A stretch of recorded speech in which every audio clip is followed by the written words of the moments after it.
Bismillahirrahmanirrahim. Assalamualaikum warahmatullahi wabarakatuh. Waalaikumsalam warahmatullahi wabarakatuh. Alhamdulillahi rabbil alamin.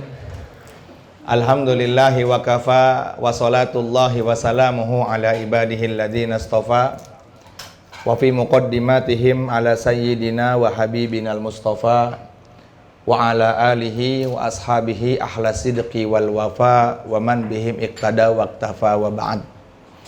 Qala Allah ta'ala fi ayatihil karim, ya ayyuhalladzina amanu ati'ullaha wa ati'ur rasula wa ulil amri minkum fa in tanaza'tum fi syai'in farudduhu ila Allahi war rasul in kuntum tu'minuna billahi wal yawmil akhir dzalika khairu wa ahsanu ta'wila.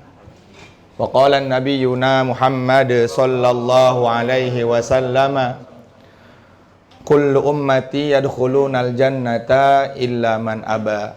Qila wa may ya'ba ya Rasulullah? Qala man ata'ani dakhalal jannata wa man asani faqad aba, au kama jaa fil hadis.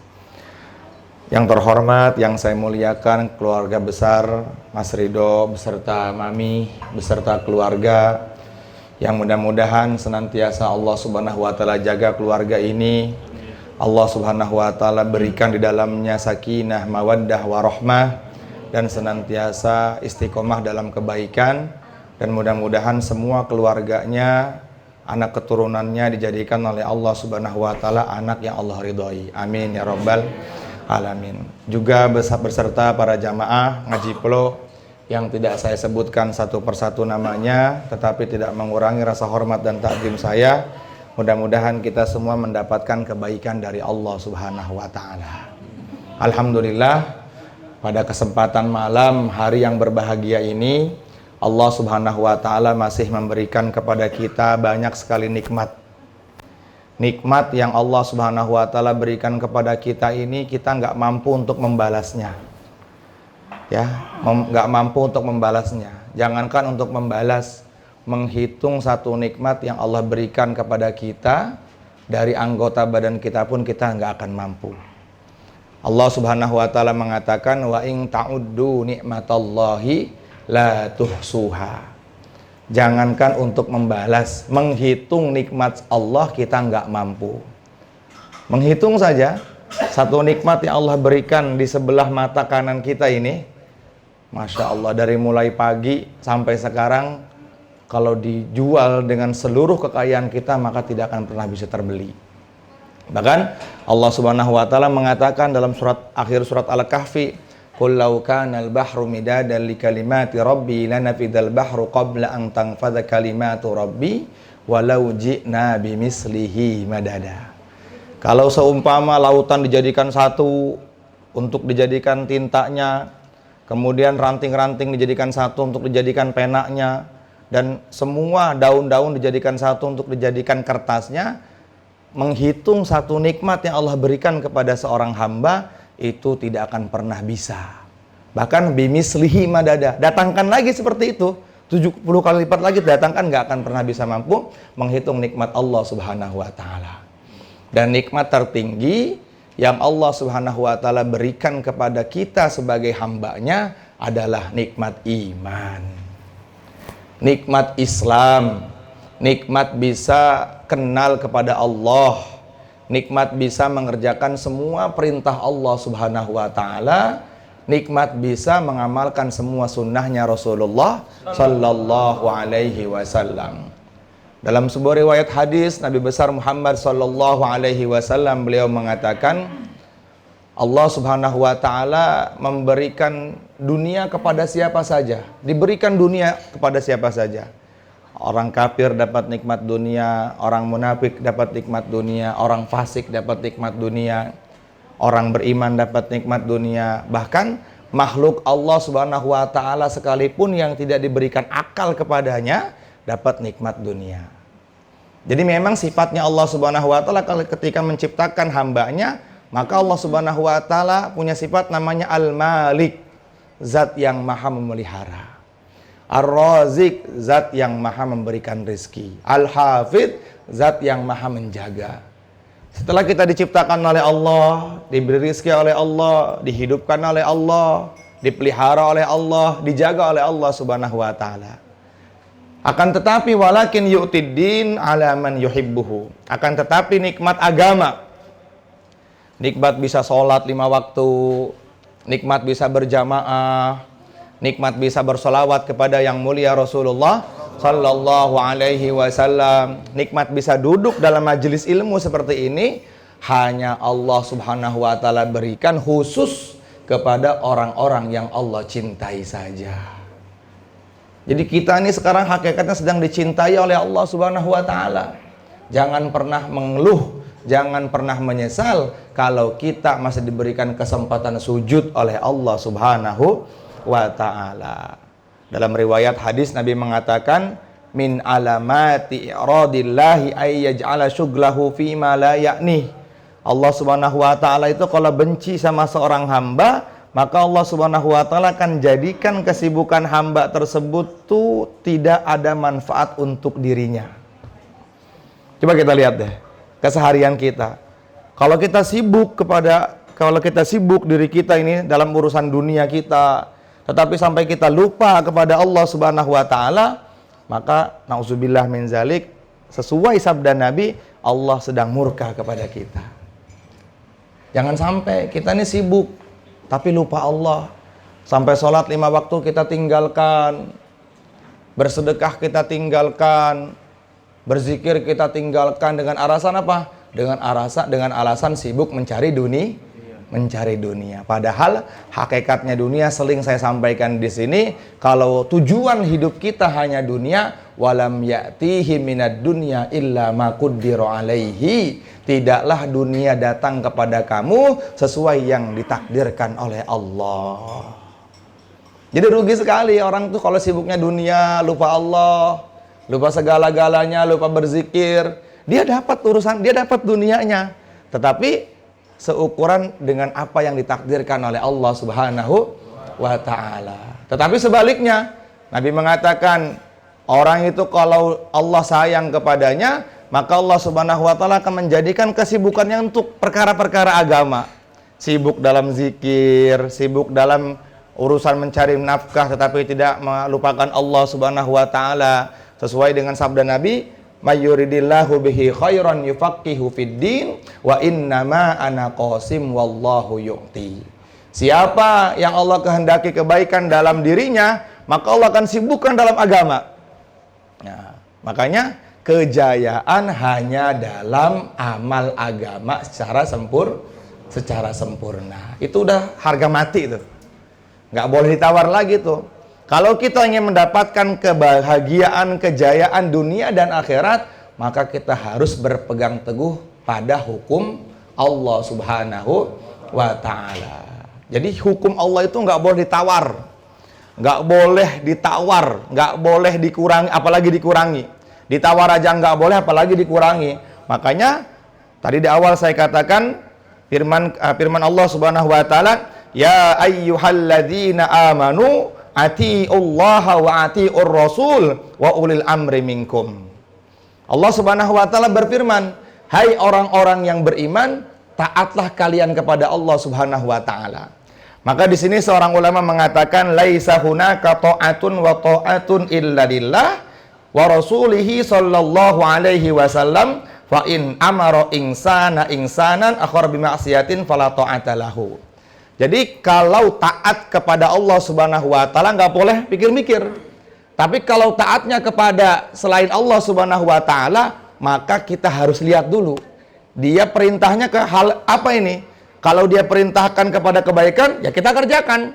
Kalau seandainya dia perintahkan kepada keburukan, maka jangan sekali-kali kita kerjakan.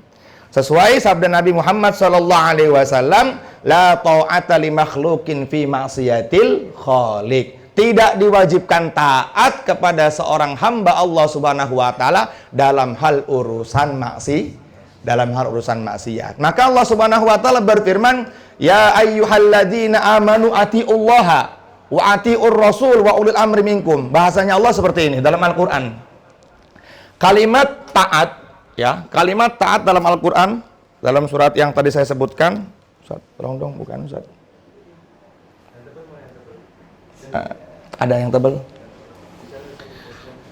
Ini loh. Ya ayyuhalladzina amanu atiullaha wa atiu ar-rasul. Terus setelahnya Allah katakan wa ulil amri minkum.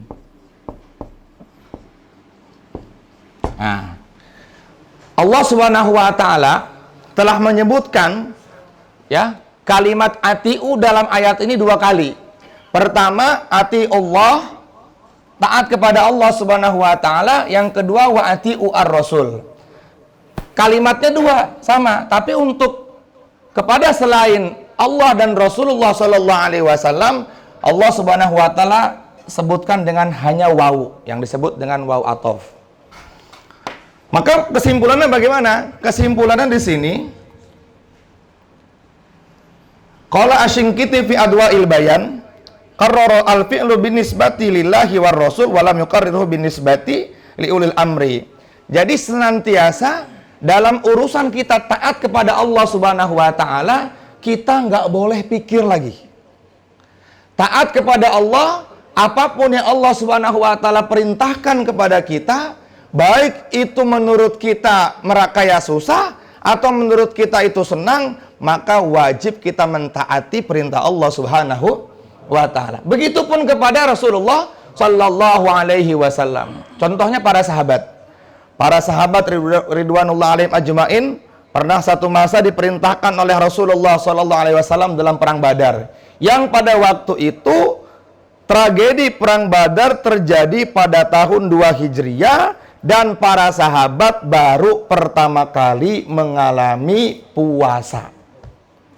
Dan waktu itu belum ada rukhsah, belum ada keringanan untuk tidak berpuasa dalam berperang di jalan Allah Subhanahu wa taala. Tetapi para sahabat yakin dengan janji Allah Subhanahu wa taala. Para sahabat mentaati perintah Rasulullah SAW, sehingga ketika mereka mengerjakan apa yang diperintahkan oleh Allah melalui Rasulullah SAW, Allah Subhanahu wa taala berikan pertolongan kepada para sahabat dalam perang Badar. Jadi ketika kita mengerjakan semua ketaatan kepada Allah Subhanahu wa taala tanpa ada pikir dalam hati kita, tanpa harus berpikir dari akal kita, ini perintah Allah, pasti Allah Subhanahu wa taala akan berikan pertolongan kepada kita. Pertolongan Allah datang kepada umat ini, kepada seorang hamba, tatkala ketika kita yakin sepenuhnya dalam hati kita bahwasanya yang berhak disembah, yang berhak dimintai pertolongan, yang berhak kita bergantung kepadanya adalah Allah Subhanahu wa taala. Makanya Allah Subhanahu wa taala mengatakan istastaghisuna rabbakum fastajaba lakum anni mumiddukum bi alfin minal malaikati murdifin. 313 lawan 1000. Yang 313 tuh perlengkapan senjatanya tuh nggak selengkap orang-orang kafir. Tetapi Allah Subhanahu wa taala tolong para sahabat.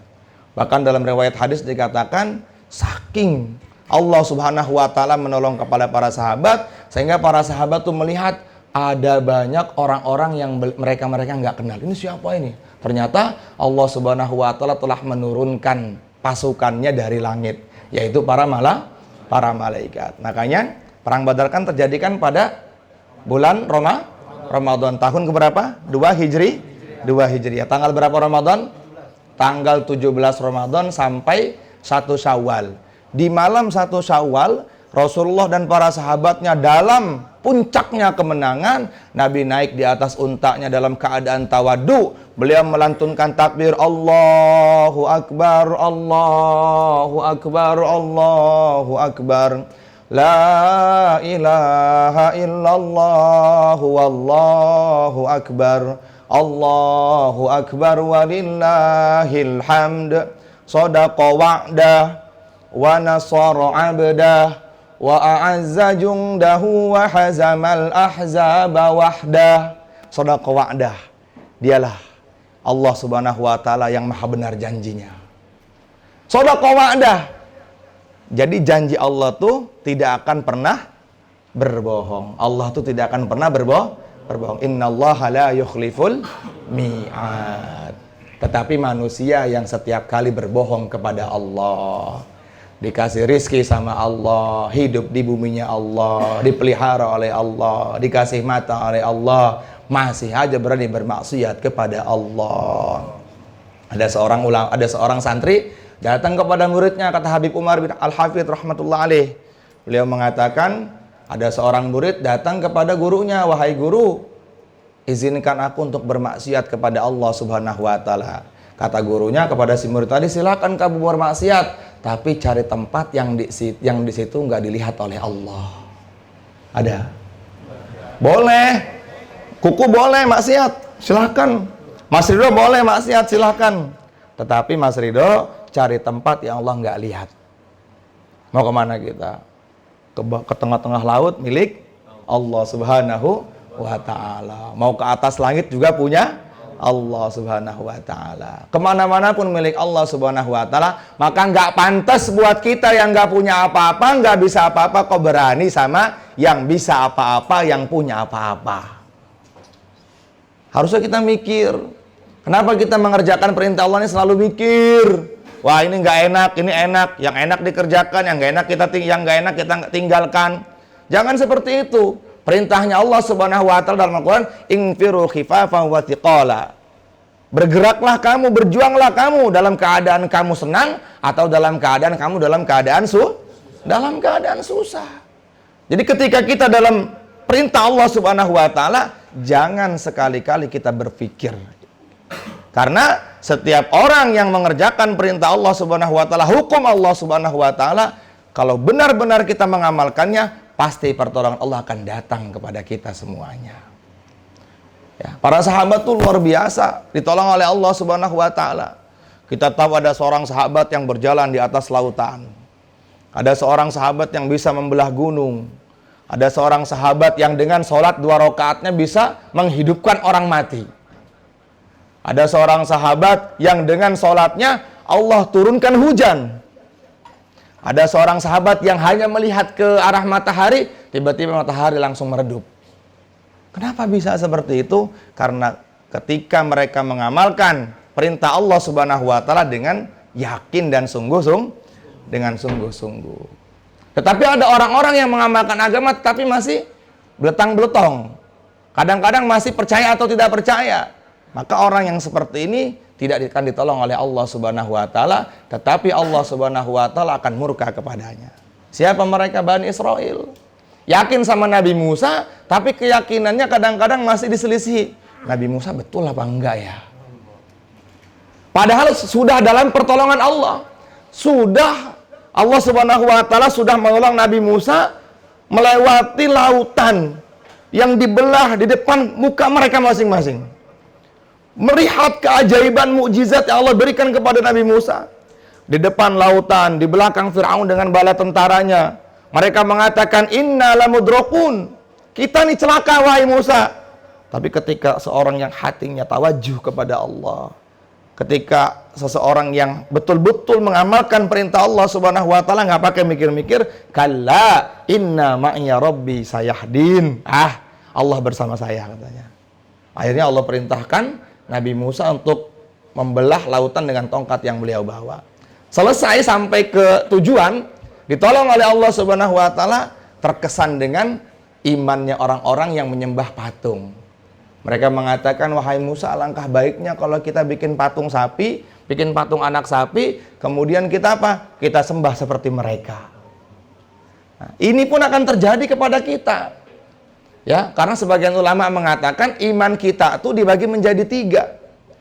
Ya, yang pertama iman karena ikut-ikutan. Ini bisa keluar masuk nih, bahkan bisa keluar terus nggak masuk lagi. Nauzubillah.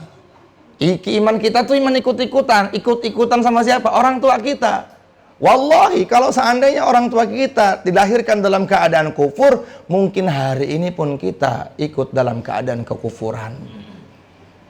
Ya. Yang kedua, iman karena melihat mukjizat. Ketika mukjizat itu telah hilang dari pandangan matanya, dia pun akan hilang. Nauzubillah. Maka iman yang tidak akan pernah bisa lepas dari dalam hati seorang hamba adalah iman karena pengorbanan kepada Allah. Siapa mereka? Lagi-lagi para sahabat. Sayyidina Bilal bin Rabah radhiyallahu taala anhu, ketika beliau masuk ke dalam agama Islam, dilempari batu, dicaci maki, bahkan hampir dipanggang hidup-hidup, hampir mati. Tetapi apa yang beliau katakan? Al-Ahad, Al-Ahad, Al-Ahad. Allah zat yang maha satu. Allah subhanahu wa ta'ala zat yang maha bijaksana. Allah subhanahu wa ta'ala zat yang maha segala-galanya. Padahal pada waktu itu kata para ulama, orang-orang kafir Quraisy paling benci dengan kata-kata Al-Ahad.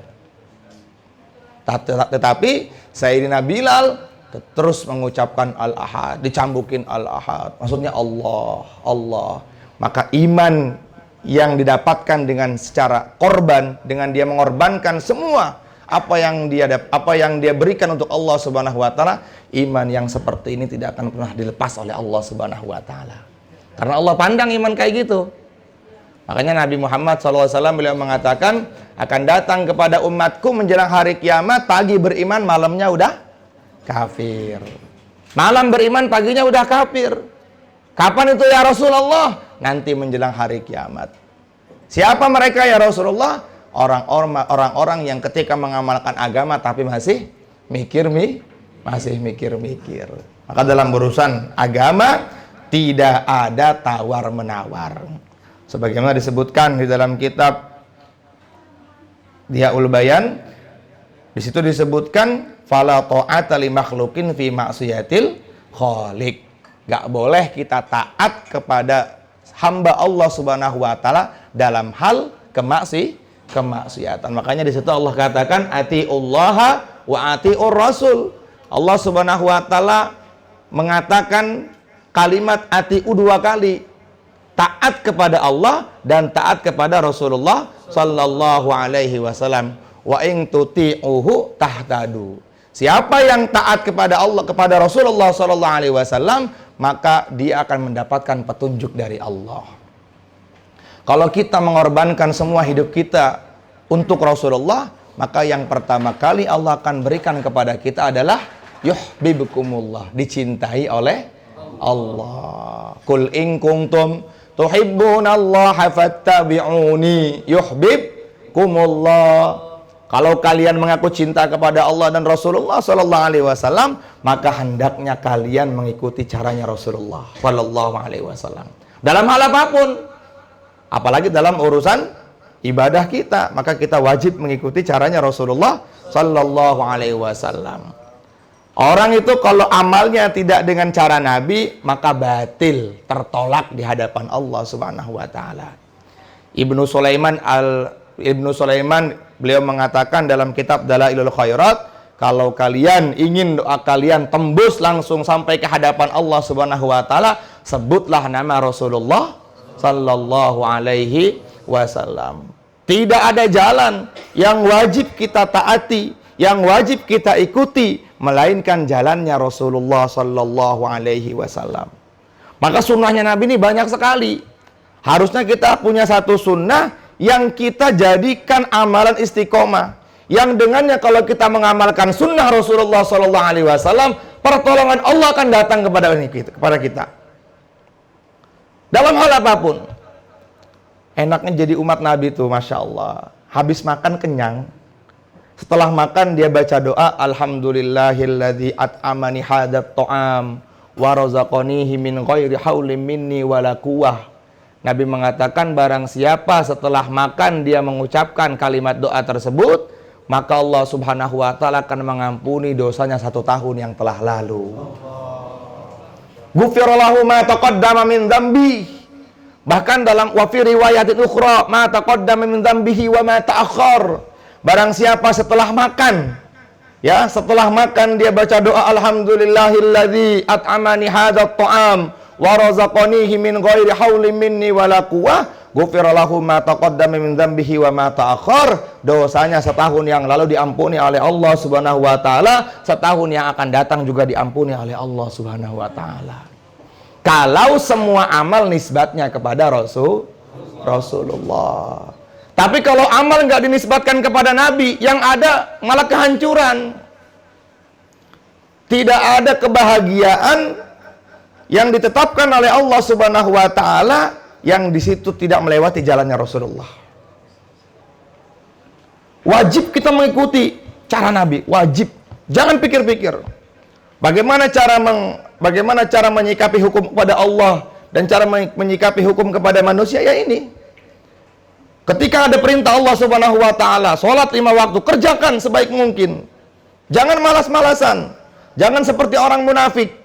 Orang munafik itu kalau sholat, kata Allah dalam Al-Quran, wa idza qamu ila sholati qamu kusala.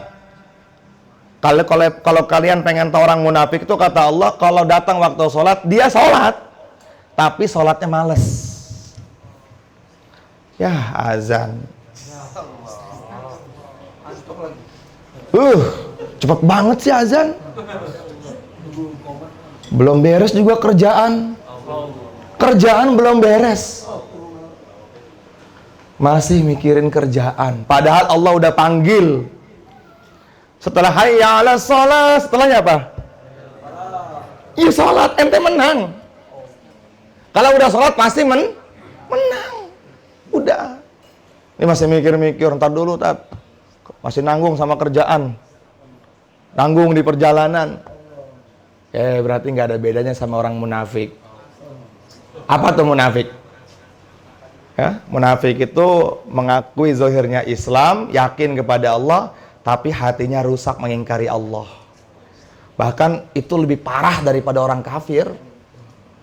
Allah mengatakan, innal munafiqina fid darkil asfali minan nari walang tajida lahum nasira. Allah Subhanahu wa taala akan memasukkan orang munafik ke darkil asfal, ke kerak-keraknya api neraka.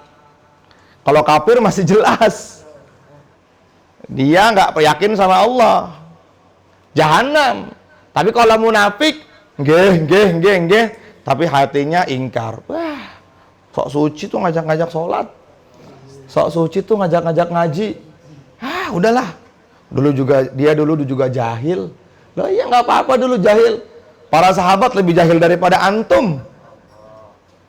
Iya, para sahabat tuh kalau taruhan tuh udah bukan lagi pakai uang. Ya, kalau kita nih taruhan masih pakai uang, Mas Ridho. Minum masih pakai gelas. Para sahabat tuh taruhan tuh ada wanita hamil lewat, yuk, belek perutnya. Laki apa perempuan? Iya. Kalau seandainya gua menang, istri lu buat gua ya. Satu malam ini aja. Tuh kayak gitu sahabat, saking jahilnya. Tapi ketika mereka dapat petunjuk dari Allah Subhanahu wa taala, sehingga Nabi mengatakan khairul qurun qarni, summal ladzina yalunahum, summal ladzina yalunahum. Sebaik-baiknya masa adalah masaku, dan setelah masaku adalah masanya para sahabat. Bahkan Nabi mengatakan innallaha ikhtaru ashabi ala jamil alamin siwan nabiyyin. Sesungguhnya Allah Subhanahu wa taala telah memilih di sekelilingku sahabat-sahabatku untuk seluruh alam. Barokahnya sahabat itu kita dapatkan sekarang sampai hari kiamat nanti. Kalau tidak ada para sahabat, mungkin hari ini kita masih nyembah berhala. Maka kita harus yakin dengan janji Allah Subhanahu wa taala. Janji Allah itu pasti.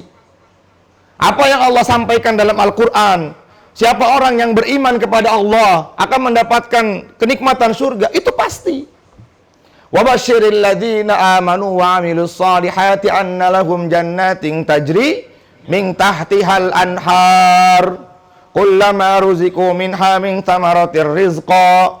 Berikanlah kabar gembira kepada orang-orang yang beriman, bukan cuma beriman, wa 'amilus shalihati, dan mereka beramal saleh. Kalau kata guru saya, Kiai Uzairon Taifur Abdullah Allah yarham, beliau mengatakan amal soleh itu amal yang pantas 100% caranya. Mungkin bisa mardudatun, ditolak oleh Allah Subhanahu wa taala. Salat itu amalan tertinggi setelah iman. Salat amalan tertinggi setelah iman. Tetapi kalau kita mengerjakan salat tidak dengan cara Nabi, maka mungkin bisa jadi salat kita nggak akan diterima oleh Allah Subhanahu wa taala. Bisa jadi seperti itu. Kenapa? Karena nggak sandar kepada Rasulullah Sallallahu Alaihi Wasallam. Maka harus kita sungguh-sungguh mengikuti Nabi itu, harus sungguh-sungguh. Kalau kita cinta kepada Rasulullah dengan mengamalkan semua perintahnya Allah Subhanahu wa taala, dari hal yang kecil sampai hal yang paling besar, maka yang akan Allah berikan kepada kita yuhibbukumullah. Cintanya Allah kepada kita. Allah itu kalau sudah cinta kepada seorang hamba, maka Allah Subhanahu wa taala akan panggil malaikat Jibril untuk mencintai hamba tersebut.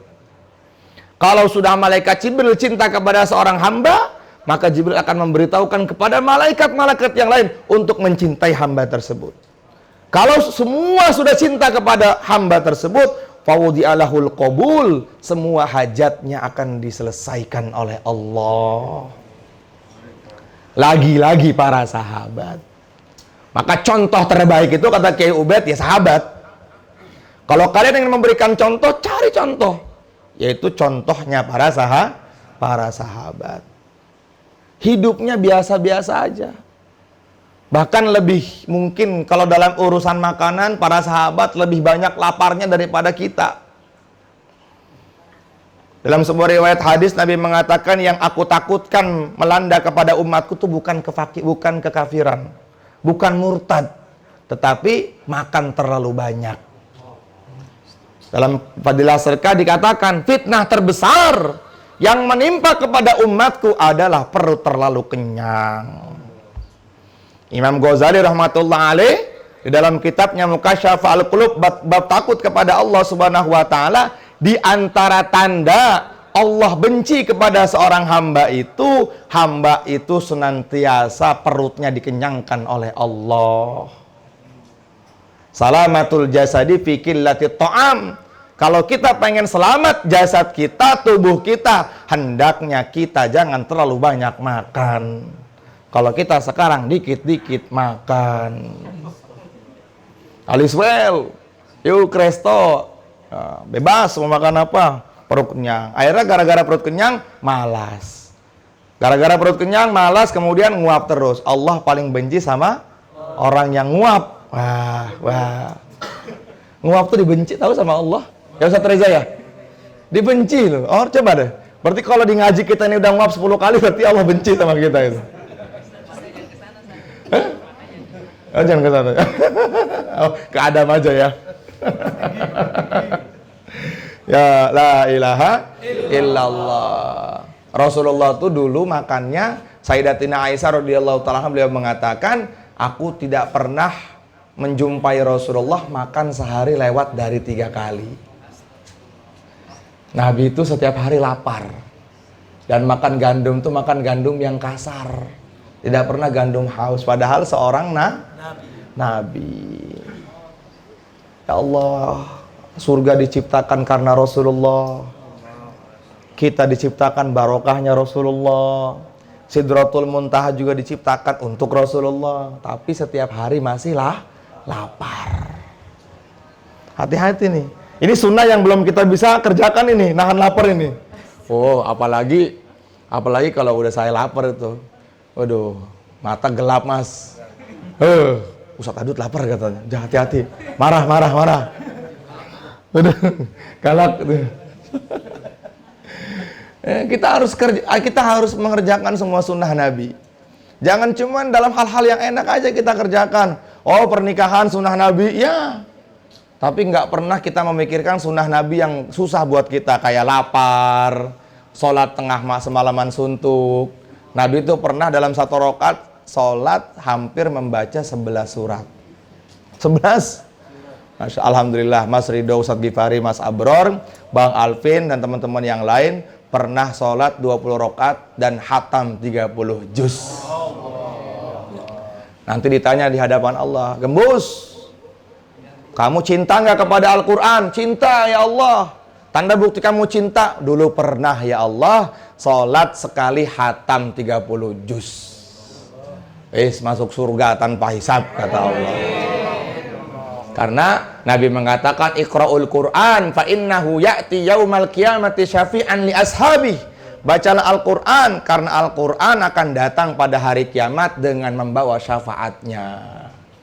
Al-Quran akan datang ketika di mahsyar. Al-Quran akan datang ketika di sirat. Bahkan di antara kenikmatan ahli surga adalah membaca Al-Quran. Wah, beruntung banget yang kemarin tuh sholat 30 juz. Saya jatuh. Yang 2 rakaat dapat juga. Alhamdulillah aman ya. Tapi surganya nggak setinggi Mas Rido lah. 6.666 ayat Al-Quran dibaca dalam sholat ya Pak. Al-Quran tuh dibaca tanpa berwudu aja dapat pahala ya. Tapi jangan pegang Al-Qurannya. Misalnya ada kayak Ustadz Gifari nih, beliau nih ingin mentakrur Al-Quran, mengulang-ulang hafalannya. Dibaca lagi dalam keadaan lagi dalam keadaan batal, 10 kebaikan dapat. Apalagi kalau dibacanya di bulan Ramadan, kemudian dalam keadaan berwudu dalam sholat lagi. Itu berapa juta, berapa miliar kebaikan didapat itu. Nanti kasih ya Bang Alvin ke saya ya. Allah, bangun 3:30, belum datang juga ternyata. Berarti bener nih Mas Rido nih, selesai nih. Bangun lagi kita mau sahur jam 4, tunggu. Ternyata udah datang dalam keadaan lelah, Masya Allah. Lelah sementara, yang penting Allah ridho. Amin. Ya kan? Mendingan capek-capek sementara di dunia, nanti kalau nggak capek untuk urusan agama, pasti capek juga, tapi urusan dunia. Jadi nggak ada manfaatnya kalau capek urusan dunia. Silakan capek-capeklah kamu, tapi dalam urusan agama. Jangan capek-capek tapi nggak ada agamanya. Wah, rugi besar. Kemudian selanjutnya kita senantiasa mengamalkan sunnah Rasulullah SAW dalam hal apapun. Maka kita mulai dari hal yang paling kecil dulu, ya. Kita mulai dalam hal yang paling kecil. Coba bolak-balik kamar mandi tuh, masuk kamar mandi pakai kaki kiri, keluar kamar mandi kaki kanan. Kemudian ketika berbicara tuh jangan terlalu teriak-teriak, diulang. Kemudian lagi jaga jaga akhlak kita. Akhlak itu penting, itu akhlak tertinggi, ya. Akhlak itu adalah amal tertinggi setelah ibadah sholat. Jangan sampai kita itu amalnya baik tapi akhlaknya tidak baik. Terutama kita yang sudah berkeluarga, sebagai suami senantiasa berakhlak baiklah kepada istri kalian. Insyaallah ya, kepada istri kita. Jangan sampai kita membentak mereka. Ini termasuk amalan hukumnya Allah dan hukumnya Rasulullah Sallallahu Alaihi Wasallam. Nabi itu ketika bersama istri-istrinya, beliau itu manusia paling romantis. Ketika bersama cucunya, maka beliau itu manusia yang paling baik akhlaknya. Sehingga Sayyidina Hasan dan Husain mengatakan, kuda terbaik adalah engkau wahai Rasulullah. Jadi Rasulullah tuh pernah jadi kuda-kudaan. Jadi Sayyidina Hasan dan Husain tuh naik di atas pundaknya Rasulullah. Kata Sayyidina Hasan, sebaik-baiknya kuda adalah engkau. Ya iyalah Rasulullah yang dijadiin kudanya. Tapi kalau dalam urusan perang, Masya Allah, Nabi adalah mujahid terdepan, panglima perang terdepan. Itulah Rasulullah Sallallahu Alaihi Wasallam, makhluk yang paling sempurna. Yang para ulama mengatakan, ala ajmala minka ma lam tara qattu aini wa ahsana minka ma lam talidin nisa khuliqta mubarra'an min kulli aibin ka'annaka qad khuliqta kama tasha. Memandang wajah Nabi itu sangat sempurna. Tidak ada wanita terbaik di atas muka bumi ini melainkan Sayyidah Aminah radhiyallahu ta'ala anha. Engkau diciptakan bebas dari segala penyakit, seakan-akan engkau yang minta kepada Allah Subhanahu wa taala, wahai Allah, kalau engkau ingin menjadikan tangan saya, jadikanlah seperti ini. Kalau engkau ingin jadikan kaki saya, jadikanlah seperti ini. Maka wajib buat kita sebagai umatnya mengikuti Nabi 24 jam. Insyaallah.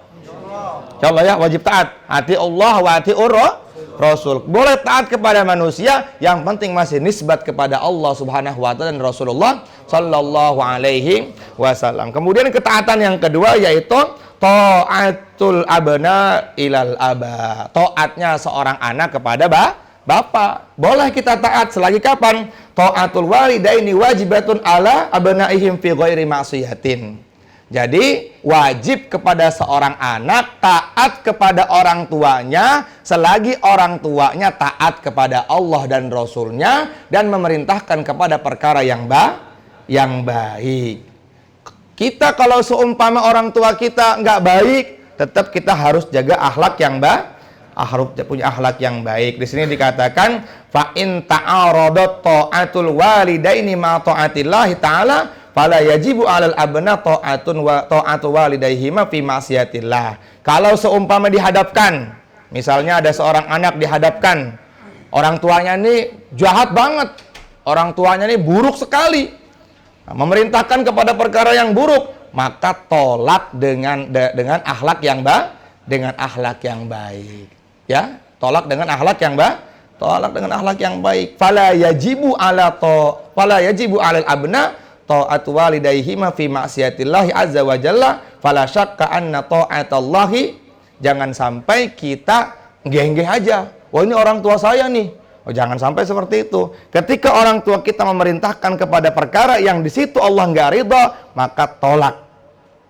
Tapi nolaknya dalam keadaan kita berakhlak yang baik. Doakan. Nggak boleh begitu, Pak. Saya memang seorang anak. Saya ini anaknya Bapak. Tapi dalam urusan seperti ini, saya nggak boleh taat kepada Bapak.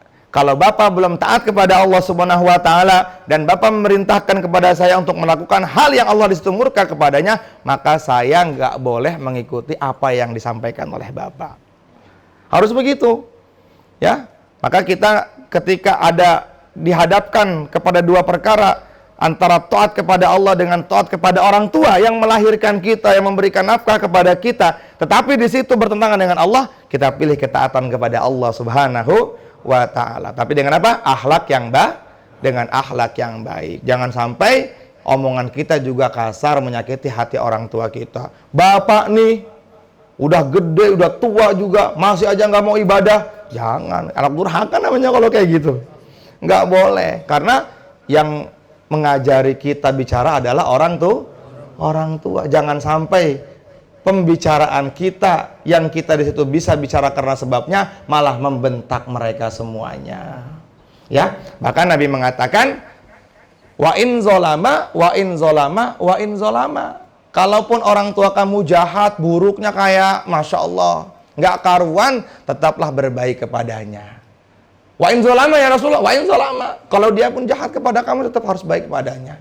Maka penting kita taat kepada Allah Subhanahu wa Ta'ala, taat kepada orang tua selagi selagi orang tua kita taat kepada Allah Subhanahu wa Ta'ala. Jadi jangan sampai kita membentak orang tua kita cuman gara-gara orang tua kita nggak sholat, akhirnya kita malas negur mereka, nggak mau mendoakan mereka. Nggak boleh seperti itu, ya. Orang tua kita adalah anugerah terbesar yang Allah berikan kepada kita, ya. Kemarin sudah saya sampaikan, sering banget saya sampaikan di sini, Abu Hasan Al-Basri, beliau tuh ketika ibunya wafat, maka beliau menangis terseduh-seduh. Padahal dia tuh pimpinannya para wali pada masa itu.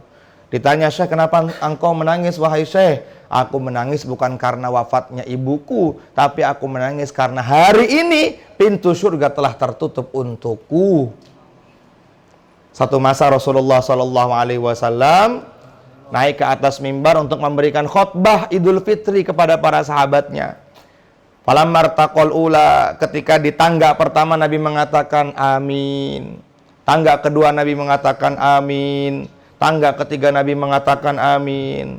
Maka para sahabat bertanya kepada Nabi, ya Rasulullah, apa yang dimaksud dengan amin, amin, amin tadi? Nabi mengatakan, ketika aku naik ke tangga pertama, Jibril telah datang kepadaku, ya Muhammad, celaka bagi umatmu yang telah datang kepadanya bulan Ramadan, tetapi ketika Ramadan meninggalkannya dan dia tidak mendapatkan apa-apa. Nauzubillah. Nabi mengatakan, amin. Celaka. Ya. Laukila di Ramadan, latamannau Ramadan. Kalau seumpama dikatakan kepada orang-orang ahli kubur, laukila li ahli kubur tamanna latamannau yauman min Ramadan. Kalau seumpama orang-orang ahli kubur ditanya oleh Allah, apa minta kamu? Maka mereka mengatakan, ya Allah, hidupkan saya sebentar saja untuk bisa merasakan suasana bulan Ramadan. Berapa banyak teman-teman kita, saudara kita yang dulu Ramadan masih ada, sekarang sudah nggak ada. Terus amin yang kedua apa ya Rasulullah? Amin yang kedua kata Nabi, celaka bagi umatku. Siapa yang celaka? Yang apabila disebut namaku tetapi dia nggak mau bersolawat kepadaku. Orang yang paling bakhil adalah orang yang ketika disebut nama Nabi tapi nggak mau bersolawat kepada Nabi. Allahumma sholli ala sayyidina Muhammad. Allahumma sholli wa sallim wa barik alaihi. Bersolawat kepada Nabi itu perkara yang wajib, bukan perkara yang sunnah, perkara yang wajib. Kenapa? Karena kalau bukan Rasulullah Sallallahu Alaihi Wasallam, kita nggak diciptakan oleh Allah Subhanahu Wa Taala. Allah mengatakan dalam hadits qudsi, laulaka ya Muhammad lamma khalaqtul aflak. Kalau tidak kuciptakan kau wahai Muhammad, sungguh tidak akan aku ciptakan segala sesuatu, baik yang ada di langit ataupun yang ada di bumi. Nabi yang setiap hari memikirkan Mas Ridho, yang setiap hari memikirkan Bang Alvin, bahkan nanti ketika dibangkitkan di hadapan Allah, Nabi mengatakan orang, manusia yang pertama kali dibangkitkan di hadapan Allah adalah Muhammad bin Abdullah. Yang pertama kali ditanya oleh Rasulullah kepada Allah Subhanahu wa Ta'ala, ya Allah, aina ummati wa kaifa ummati. Ya Allah, di mana sekarang umatku dan bagaimana keadaan umatku? Apa tanda cinta kita kepada Rasulullah? Apa buktinya? Kita nih hari-hari kadang-kadang dalam urusan sholat aja kita malas kita ini. Apalagi amalan sunnah yang lain. Masya Allah. Udah deh, nggak usah sunnah-sunnah yang lain. Sunnah yang tertinggi dulu. Sholat berjamaah di masjid tuh jangan tinggal tuh. Sholat berjamaah itu sepakat ulama hukumnya sunnah muakkadah. Nggak ada yang mengatakan fardu ain. Nggak ada yang mengatakan wajib, tidak ada. Semuanya mengatakan sunnah muakkadah. Tapi dalam hadis semua menyatakan dalam hidup Nabi, ketika Nabi dapat perintah sholat sampai beliau menjelang wafat, Nabi nggak pernah sholat sendirian di rumah. Dalam kitab Bukhari dikatakan, Mas, dalam sakit amat sangat parah yang udah nggak bisa berdiri Nabi. Yang udah nggak bisa berdiri. Udah parah banget. Maka Nabi memanggil khodamnya. Dan beliau mengatakan, do'uli ma'an fil mikhdab, datangkan kepada aku satu wadah yang berisi air agar aku bisa sholat bersama para sahabat. Ya Rasulullah, udah nggak usah sholat bersama sahabat. Nabi lihat di tirainya itu, jendelanya. Maka Nabi mengatakan, asollan nas, apakah kalian sudah mengerjakan sholat? Para sahabat mengatakan, qalu bal ya Rasulullah hum yang tadirunak. Belum ya Rasulullah, kami tunggu Tuhan. Kapan lagi sholat sama Tuhan ini, kapan lagi? Kemudian dia datangkan satu wadah itu, didatangkan. Fa'ugumya alaihi, Nabi pingsan lagi. Setelah siuman dari pingsannya, Rasulullah SAW minta lagi, mana air tadi? Biar aku bisa sholat bersama para sahabat. Padahal Rasulullah Sallallahu Alaihi Wasallam yang sudah dijamin masuk ke dalam surga oleh Allah Subhanahu Wa Taala masih mementingkan sholat berjamaah. Dipapah sama Sayyidina Abu Bakar As-Siddiq radhiyallahu taala anhu. Nabi memaksakan dirinya untuk menjadi imam. Di tengah-tengah sholat Rasulullah pingsan lagi, maka Abu Bakar ambil posisi imamnya. Maka ketika siuman dari pingsan, Nabi mengatakan, do'uli ma'an fil mikhdab, datangkan lagi air. Air mana air? Agar aku bisa menyempurnakan sholat aku bersama para sahabat. Masya Allah. Ini kelasnya Nabi. Sayyidul Anbiya wal Mursalin. Pimpinannya para Nabi dan para Rasul. Satu-satunya manusia yang sudah pernah berjumpa dengan Allah Subhanahu Wa Ta'ala di, Masya Allah, di tempat yang paling mulia. Masya Allah. Kemudian Rasulullah Sallallahu Alaihi Wasallam kembali ke rumahnya. Di situ Allah Subhanahu Wa Taala kirim malaikat Israel untuk cabut nyawa beliau. Pagi hari tuh, di para ulama dalam hadis dikatakan Rasulullah itu wafat tuh hari Kamis. Hari Kamis setelah sholat subuh. Maka malaikat Jibril pun ketika Rasulullah Sallallahu Alaihi Wasallam dicabut nyawanya, beliau memalingkan wajahnya. Rasulullah mengatakan, kenapa engkau memalingkan wajahku? Apakah kamu jijik melihat aku? Katanya. Enggak ya Rasulullah, aku enggak tega. Dan beliau merasakan kesakitan yang sangat parah, amat sangat parah. Beliau mengatakan begini, ya Allah, kalau seumpama kesakitan ini, kalau seumpama dicabut nyawa sakitnya seperti ini, ya Allah, jangan kau berikan kepada umatku. Jangan kau berikan kepada umatku, kata Nabi. Nabi memikirkan kita dalam hal seperti itu, dalam keadaan sakit. Nabi memikirkan kita. Hari ini kita main-main dengan sunnah. Bahkan kita meremehkan sunnah.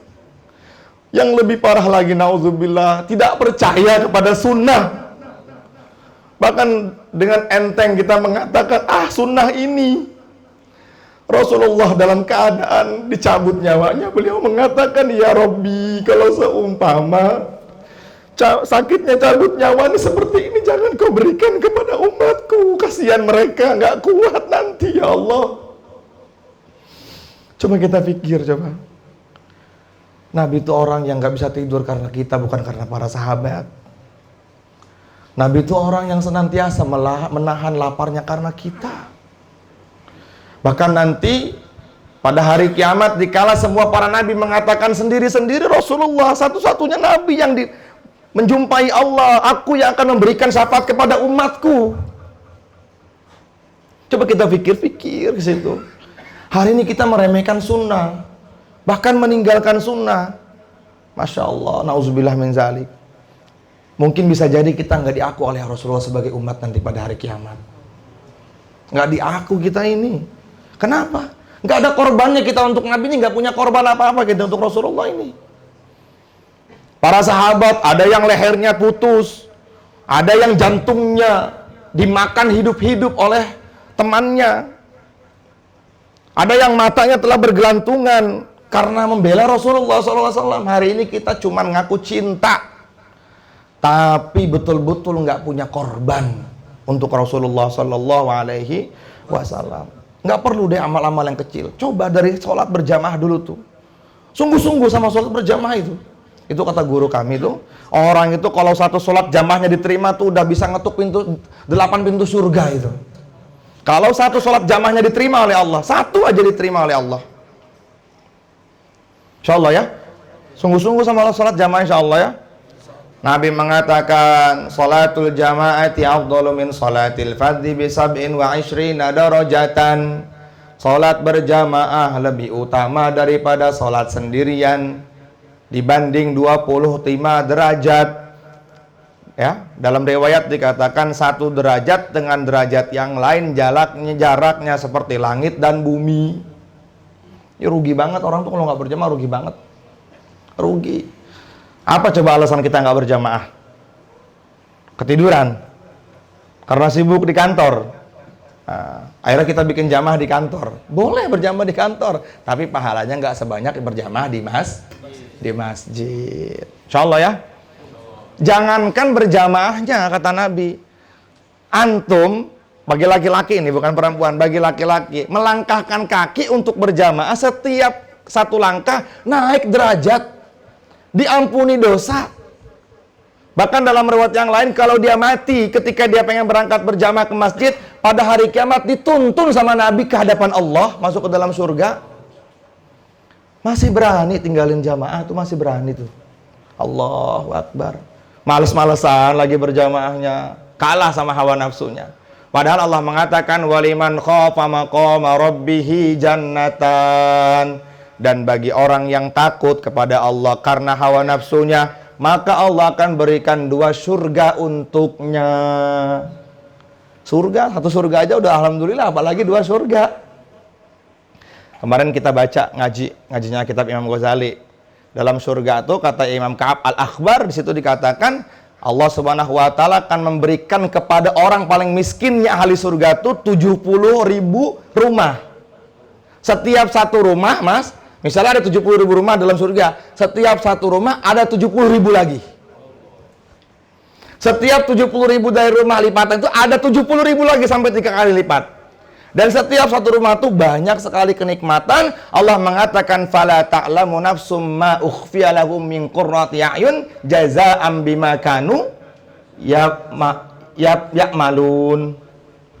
Aku simpan kenikmatan itu, biarkan mereka merasakannya. Jadi ada kenikmatan-kenikmatan surga yang nggak disampaikan sama Nabi. Dan itu bagi siapa? Bagi orang-orang yang taat kepada Allah dengan cara mengikuti Rasulullah Sallallahu Alaihi Wasallam. Insya Allah ya, buat laki-laki jangan sampai tinggalin jamaah, Insya Allah. Nah, mulai sekarang azam, ya Allah, pokoknya apapun yang terjadi, pokoknya saya nggak mau ninggalin jamaah.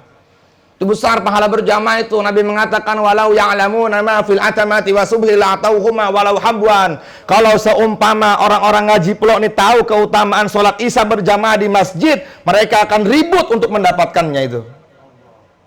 Cuman nggak kelihatan sama kita.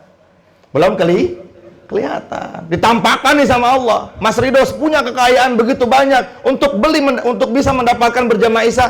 Kata Allah nggak bisa. Nggak bisa engkau beli dengan harta kekayaan kamu. Nah, kita yang udah tahu nih hadis ini, jangan sampai kita pura-pura bodoh, pura-pura nggak denger. Jamaah kan sunnah. Justru dengan mengamalkan sunnah Allah cinta. Setelah cinta, wa yaghfir lakum dzunubakum.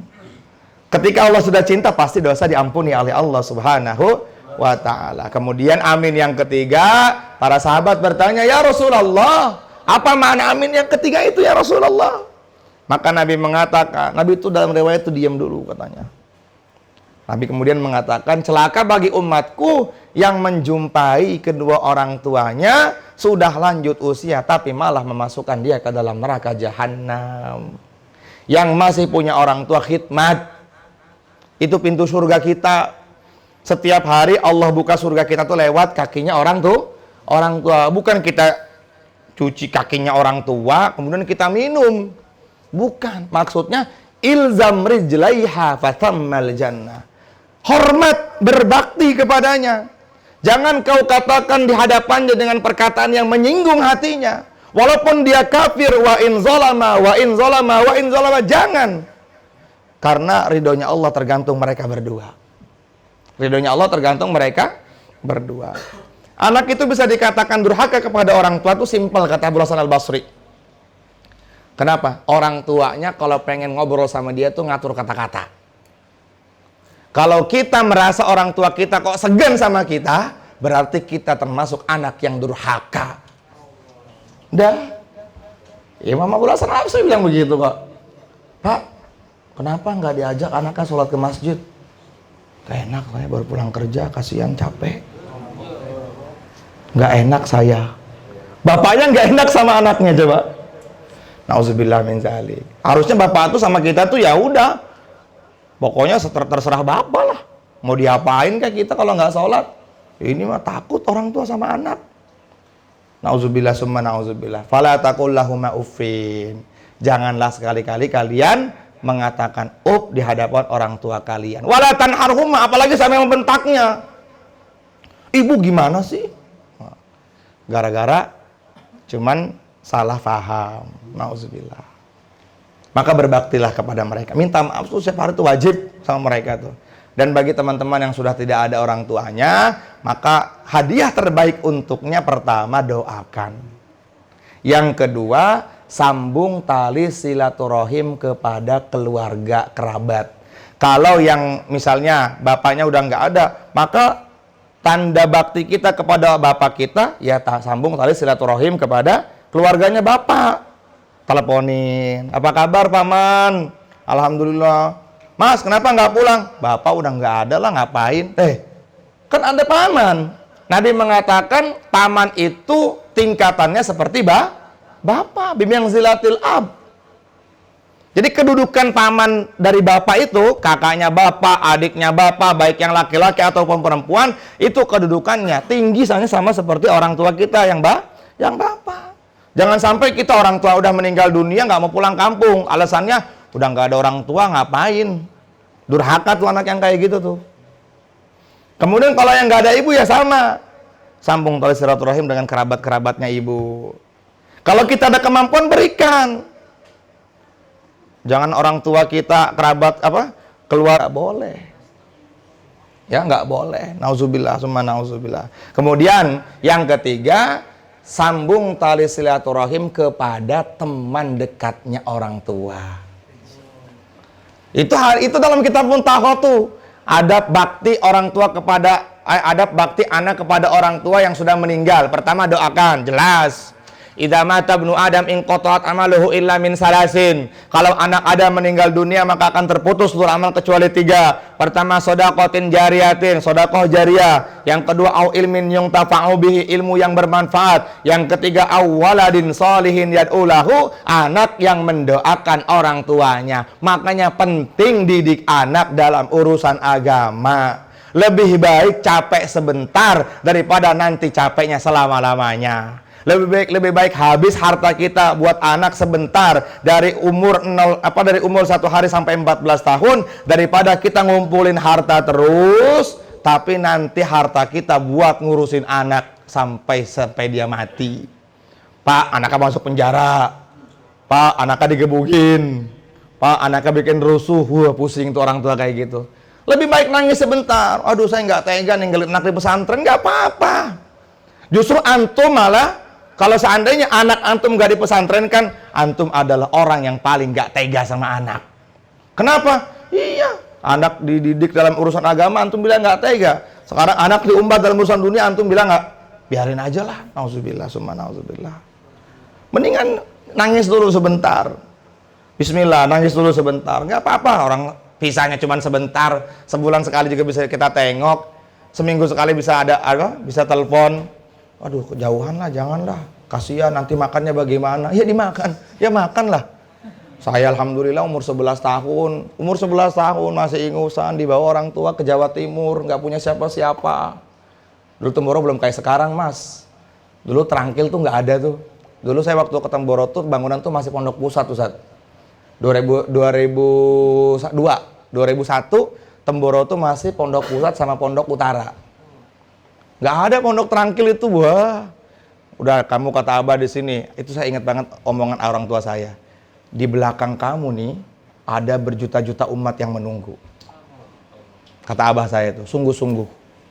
Dah, kalau kamu pengen jadi orang mulia, kamu di sini harus sungguh-sungguh. Tapi kalau kamu pengen nggak jadi orang mulia, kamu ikut Abah lagi pulang. Mikir saya. Ya Allah, tapi anak umur 11 tahun. Tiba-tiba saya bangun tidur siang, orang tua udah nggak ada. Nangis, anak umur 11 tahun, semana itu, baru lulus SD. Nggak sholat asar, saya nggak sholat maghrib, nggak sholat isya. Nangis di gerbang itu. Nangis. Tanya sama petugas ruang tamu, Pak Maman ada nggak? Oh, udah pulang tadi naik Rosalia Indah. Astagfirullah, gue sama siapa di sini? Alhamdulillah. Alhamdulillah, sampai sekarang, akhirnya barokahnya sekarang. Iya, betul. Kata Abah nih gini, omongan Abah ini akan kamu rasakan nanti mungkin setelah Abah meninggal dunia atau 30 tahun yang akan datang. Pokoknya kamu kalau sungguh-sungguh, kamu akan ada umat di belakang nunggu kamu itu. Masya Allah, oh ternyata betul sekarang, banyak umat di belakang ini. Ya, banyak umat, Masya Allah. Iya, jadi kita nggak apa-apa. Ya, tega sebentar aja nggak apa-apa. Yang penting anak dalam keadaan belajar agama. Insya Allah ya. Kemudian yang selanjutnya yaitu kita senantiasa berbakti kepada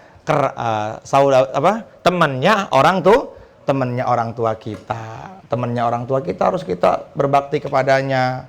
Misalnya kita punya orang tua, dia akrabnya sama temennya ada di Palembang, telepon, cari tahu. Assalamualaikum, ini saya Mas Rido, ini saya Kuku. Terus siapa Kuku yang mana ya? Misalnya anaknya Pak Joko. Oh Pak Joko, apa kabar? Bapak udah nggak ada. Bapak apa kabar? Baik. Nah itu orang tua senang banget itu. Karena Nabi mengatakan dalam kitab Usrul Gaib, orang tua dalam kubur itu akan lebih mengetahui kepada anaknya yang ada di dunia.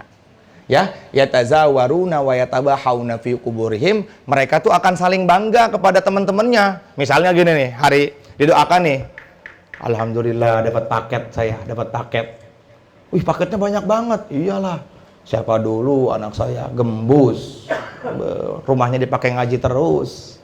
Maka beruntung nih orang tuanya mami, orang tua laki-lakinya mami, orang tua ibunya mami, beruntung banget. Kenapa? Setiap kebaikan yang kita buat otomatis akan sampai tanpa harus kita hadorot dulu.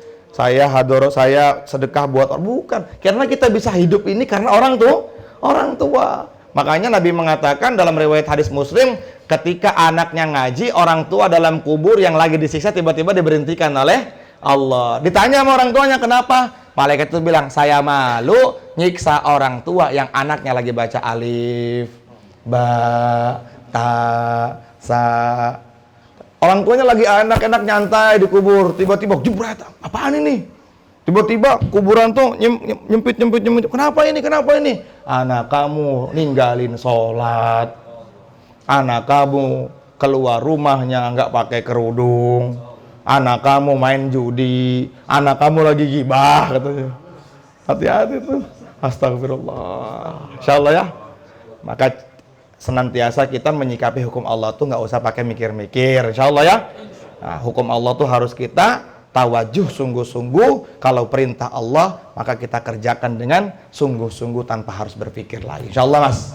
Insyaallah ya. Ada pertanyaan nggak? Silakan. Ya baik, itu tuh pakai itu tuh. Terima kasih alhamdulillah.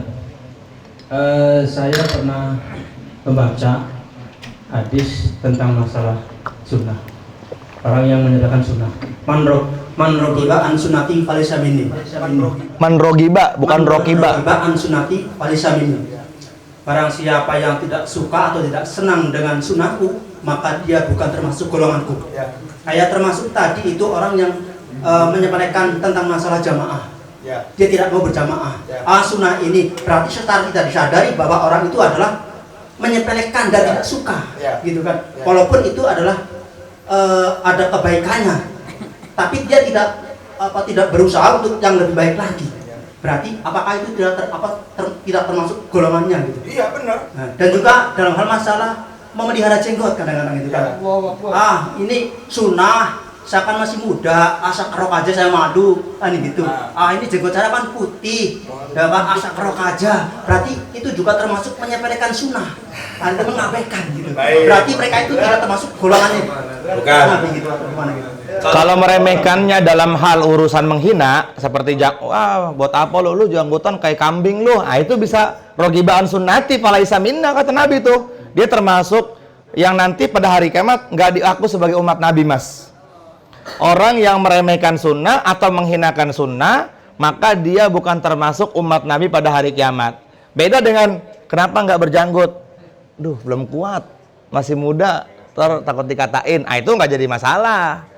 Ya, boleh kita bisa nggak mengamalkan sunnah, yang penting jangan sampai meremehkan sunnah. Ada orang-orang yang memang janggutnya tuh kalau numbuh tuh, kata Mas Ru tuh, wush ke kanan, ke kiri gitu kan. Kalau dia tumbuhin terus-terusan, maka jadi jelek. Akhirnya dia potong dengan alasan seperti itu. Karena banyak juga ulama-ulama yang saat ini banyak yang tidak berjanggut. Jangan kita katakan ulama yang berjanggut berarti nggak mengamalkan sunnah. Jangan. Imam Nawawi kan nggak nikah, berarti nggak ngamalin sunnah dong kalau gitu. Ada Imam Nawawi yang ngarang Riyadus Shalihin, yang ngarang Syarah Muhadzab, yang ngarang Sahih Muslim, yang ngarang Al-Azkar, yang ngarang Babul Hadis.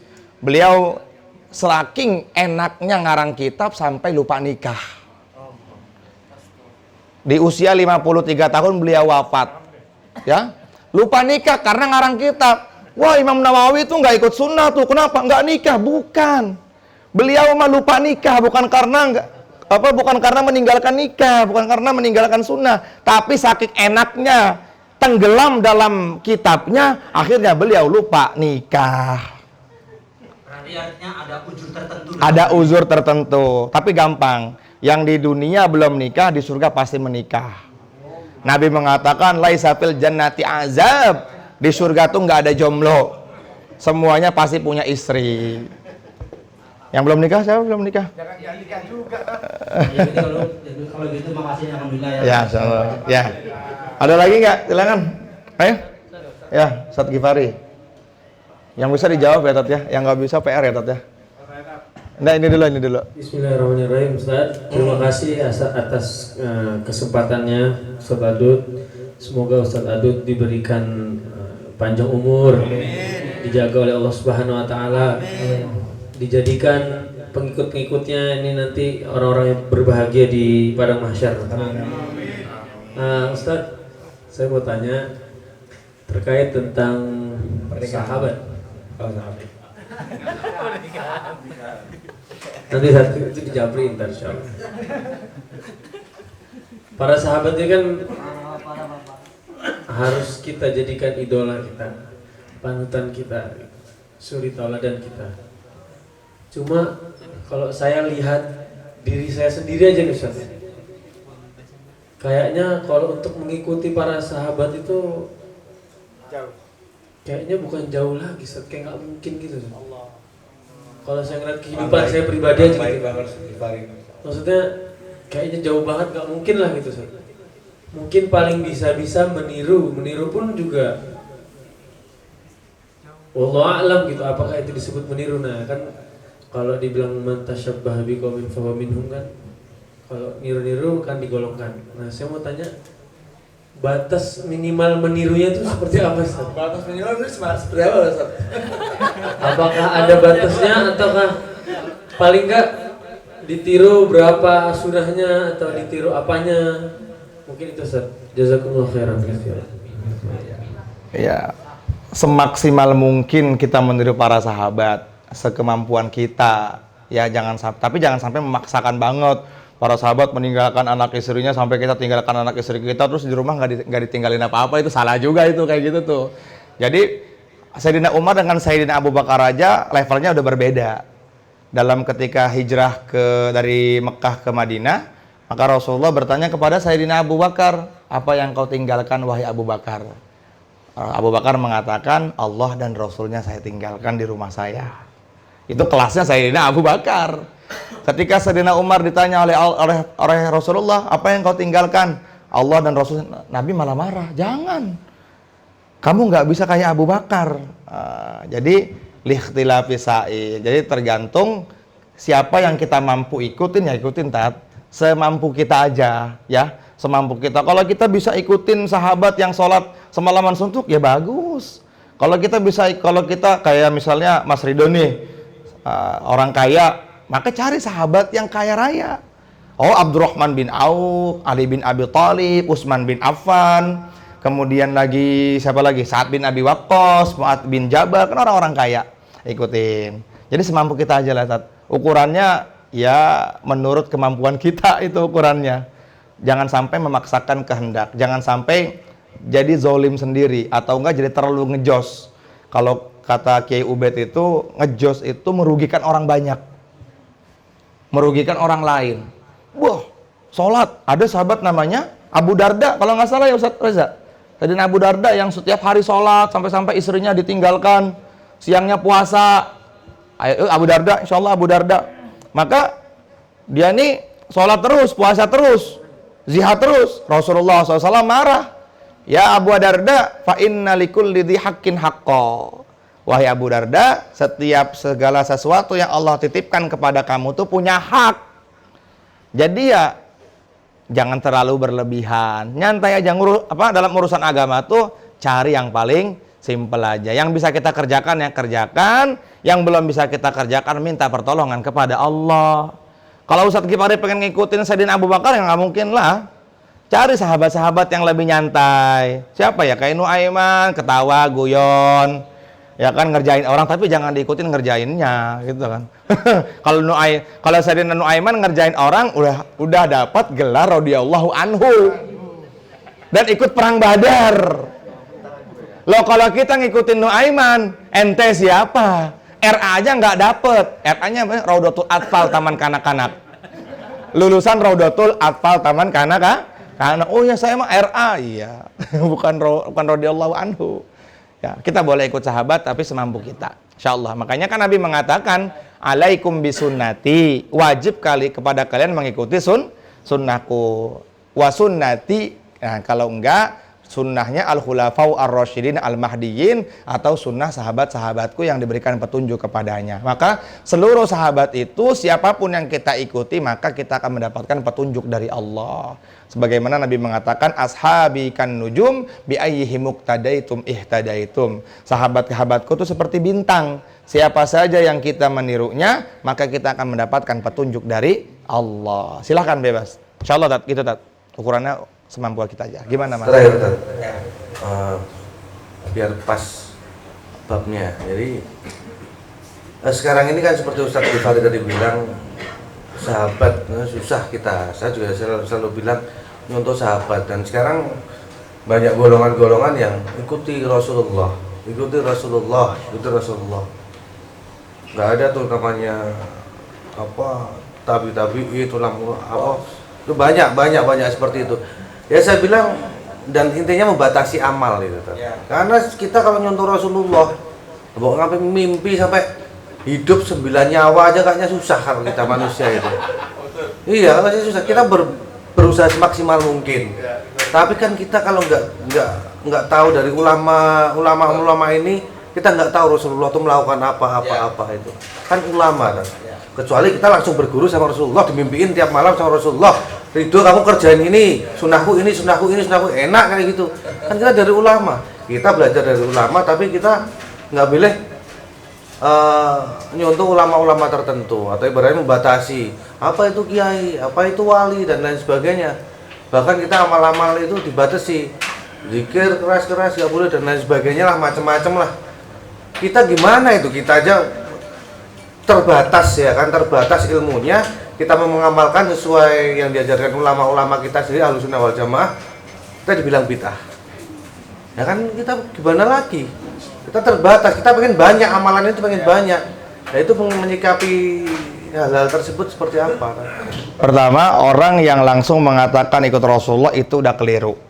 Ya, udah keliru. Kenapa? Karena kan karena Nabi mengatakan ya tadi wasunnati al-khulafau ar-rasyidin al-mahdiyyin. Dan al-mahdiyyin di sini tuh bukan hanya para sahabat, tapi cenderungnya kepada para ulama dan wajib buat kita mengikuti ulama. Nabi mengatakan idza aradta an tagdzura ila majalisil anbiya fangdur ila majalisil ulama. Kalau kalian ingin melihat majelisnya para nabi, maka hendaknya kalian melihat majelisnya para ulama. Dan kita diperintahkan oleh Nabi bimujalasatil ulama, duduk dalam majelisnya para ulama. Karena duduk dalam majelisnya para ulama akan mewariskan kepada kita sifat hilm, lembut hati kita, kemudian luas pemikiran kita. Orang kalau nggak mau duduk dalam majelisnya para ulama, maka nanti gampang menyalahkan. Orang yang seperti itu gitu mas, itu intinya salah. Kalau dia mengatakan ikut Nabi tetapi dia nggak ikut ulama, itu namanya bukan Ahlussunnah wal Jamaah. Karena Ahlussunnah wal Jamaah itu syarat mutlaknya wajib mengikuti kepada ulama. Dan ulama-ulama yang sudah dijelaskan dalam beberapa riwayat yang sudah betul-betul ma'ruf, ya ma'ruf itu sudah diketahui keilmuannya. Dalam hal ilmu hadis ada Imam Bukhari, Imam Muslim, Imam Tirmizi, Imam Nasai, Imam Ibnu Majah, Imam Abu Dawud. Dalam hal fikih ada 4 permata, ada 4 bintang. Imam Abu Hanifah, Imam Malik bin Anas, Imam Syafi'i, Imam Ahmad ibn Hambal. Dalam hal urusan tasawuf ada Imam Ghazali. Ya kan, dalam urusan tauhid ada Imam Asy'ari, Imam Maturidi. Nah, jadi kita wajib mengikuti mereka. Kalau nggak mengikuti mereka, kita salah langkah nanti. Pasti salah langkah, nggak mungkin nggak. Pasti salah langkah. Orang yang nggak ikut ulama, pasti dia akan salah langkah. Dalam hal ibadahnya dia salah. Dalam hal urusan muamalahnya dia salah, pasti salah. Karena Nabi SAW mengatakan, alaikum bimujalasatil ulama wastima'i kalamil hukama. Wajib kepada kalian senantiasa mengikuti para ulama. Jangan ulama tuh kita caci maki, jangan. Karena ulama tuh Allah berikan dalam hatinya tuh titipan ilmunya Allah. Ada nur hidayah yang Allah berikan kepadanya. Maka wajib banget buat kita mengikuti ulama. Insyaallah mas ya, wajib. Dan jangan membatasi amal selagi itu dijelaskan oleh para ulama. Makanya kan sering saya sampaikan, apa itu sunnah? Sunnah itu kullu ma udifa ilan nabi. Sunnah itu segala sesuatu yang disandarkan kepada Nabi, au ila ashabin Nabi, atau kepada sahabat-sahabat Nabi, awit tabi'ina au man duna dzalik minas salafis sholih, atau disandarkan kepada para tabi'in atau disandarkan kepada ulama-ulama setelahnya. Maka kita sudah jelas semuanya nih, sudah Allah atur dalam urusan hadis ada imam-imam ini, dalam urusan fikih ada imam-imam ini, maka wajib. Nah, buat kita sebagai orang awam mengikuti guru kita. Karena guru kita ittiba kepada gurunya lagi ittiba kepada gurunya lagi. Terus itu yang disebut dengan sanad yang muttasil sampai yang mulia Rasulullah sallallahu alaihi wasallam. Jadi nggak boleh kita jauh dari ulama. Jangankan jauh dari ulama. Kemarin yang saya share di grup itu, maka kita nggak boleh jauh juga dari teman-teman soleh. Kullu akhin wa jalisin wa sahibin la tastafidu minhu khaira fi amri dinik, ya, fafirra minhu. Setiap kawan, saudara, perkumpulan, siapapun yang di situ kamu nggak mendapatkan istifadah dalam urusan agama kamu, tinggalkan. Kalau seandainya teman kamu, kerabat kamu, kemudian circle kamu, kelompok kamu, tapi di situ yang diomongin agama terus, kapan kita besok keluar 3 hari nih, yang dibicarakan kehebatan Allah, kapan kita nih ke majelis para ulama, kapan kita ke Habib Ruzi, kapan kita ke Habib Bahar, kapan kita silaturahmi ke pondok-pondok, maka jangan lari darinya. Berpegang teguhlah dengan apa? Dengan teman-teman yang soleh. Kata Sayyidina Umar, kalau kamu sudah menemukan teman yang mengajak kepada kamu untuk taat kepada Allah, gigit dengan gigi gerah. Ini teman mau baik, dicuekin sampai nggak mau diajak ngobrol. Innalillahi wa inna ilaihi rajiun. Giliran, yuk kita apa bahasanya mabok itu nokip ya, gitu bukan? Ya, kayak apa sih kayak gitu? Ya. Apa sih Bang Alvin? Nggak ngerti ya begitu ya udah. Nggak tahu ya. Ayo kita mabok yuk. Yuk nanti di-share nih akan di-share kita judi nanti besok. Golop kita judi. Wah, baru banyak yang ini. Bener, giliran suruh ngaji nggak mau. Giliran diajak keluar 3 hari, wah alasan melendup semua cuma dilihat doang. Cuman enggak. Insyaallah ya, semoga Allah berikan kepahaman agama kepada kita. Bang Arif mau nanya apa? Satu lagi. Udah cukup ya? Udah lupa. Oh iya baik. Ada mau nanya? Pakai mic boleh tuh? Oh pakai mic. Habib, masya Allah. Assalamualaikum Ustaz. Waalaikumsalam warahmatullahi. Tadi kan dibahas tentang masalah sunnah dan adab ya Ustaz ya. Minta penjelasan Ustaz tentang perbedaan antara adab dan sunnah itu aja. Sebenarnya adab sama sunnah itu nggak ada bedanya karena adab itu agama. Ya, setiap adab itu agama. Yang penting tidak bertentangan dengan syariat Allah. Pasti setiap adab itu kebaikan. Kayak kita mengajarkan adab kepada anak kita, kalau kamu jalan depan orang tua kamu tuh harus nunduk gitu kan. Itu termasuk bagian dari agama. Nah, setiap adab agama dan setiap adab ya sunnah ya adab. Dan karena sekarang ini hilang, adab ini hilang. Anak sekarang cium begini, salim. Apaan kayak gitu. Itu dijelaskan dalam kitab Risalatul Mu'awanah, itu dijelaskan caranya salim itu seperti apa. Pegang tangannya, kemudian cium, hirup, kemudian apa? Biar apa? Keberkahannya orang tua itu sampai kepada anak. Kenapa sekarang anak kita salim? Pripun niku? Piye? Terus orang tuanya diem aja lagi. Innalillahi wa inna ilaihi rajiun. Bagaimana anaknya mau beradab kepada orang tua? Orang tuanya nggak ngajarin adab sih. Ya kan? Akhirnya anaknya nggak adab sama orang tuh. Anaknya nggak adab sama orang tua. Para ulama mengatakan man laisa adab fahuwa dzubab. Siapa orang yang nggak punya adab seperti lalat. Lalat tuh sama siapa aja nemplok dia. Kecuali sama Rasulullah sallallahu alaihi wasallam. Zubabatun abadan fi jismihil hasani. Salah satu nabi ya, satu-satunya makhluk Allah, manusia yang selama hidupnya enggak diganggu sama lalat adalah Rasulullah. Ustaz Gipari lagi makan lalat. Mas Ridho lagi makan lalat. Raja lagi makan lalat. Nabi enggak. Lalat tuh enggak segala. Saking wangi badannya Nabi. Insyaallah ya seperti itu. Umi, jadi adab dengan agama ya adab ya agama, agama ya adab. Setiap adab pasti agama, setiap agama pasti adab. Sama aja. Wallahu a'lam. Ada lagi cukup insyaallah ya. Apa lagi yang di belakang? Ibu-ibu. Ya. Ibu-ibu jaga hati ya, yang perempuan-perempuan jaga hati.